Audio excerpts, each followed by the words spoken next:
Israel diduga memperlakukan pasukan tempurnya dengan kejam.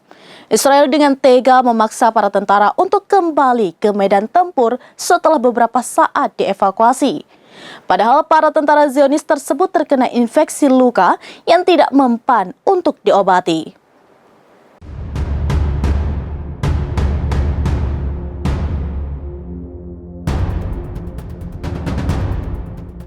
Israel diduga memperlakukan pasukan tempurnya dengan kejam.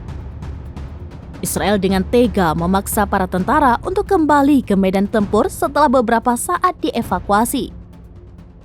Padahal, para tentara Zionis tersebut terkena infeksi luka yang tidak mempan untuk diobati. Dilansir dari Tribunnews.com pada Rabu 20 Desember, hal itu dibocorkan oleh Ketua Asosiasi Penyakit Menular di Israel, Profesor Galia Rahav. Menurut Profesor Galia, situasi berbahaya menimpa pasukan Israel yang berperang melawan Hamas di Gaza, di mana sejumlah tentara mengalami infeksi luka yang resistan atau kebal terhadap obat. Meski demikian, para tentara tersebut sempat mendapatkan perawatan di sejumlah rumah sakit di Israel. Namun kini, para tentara itu telah kembali ke medan perang untuk bertempur.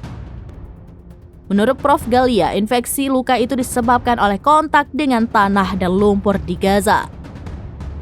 Diketahui selain memaksa para tentara yang terluka untuk perang, sebelumnya seorang perwira IDF juga mendesak siswa-siswa sekolah untuk ikut perang. Ajakan itu disampaikan seusai Israel kehilangan tentaranya setiap 5 menit sekali.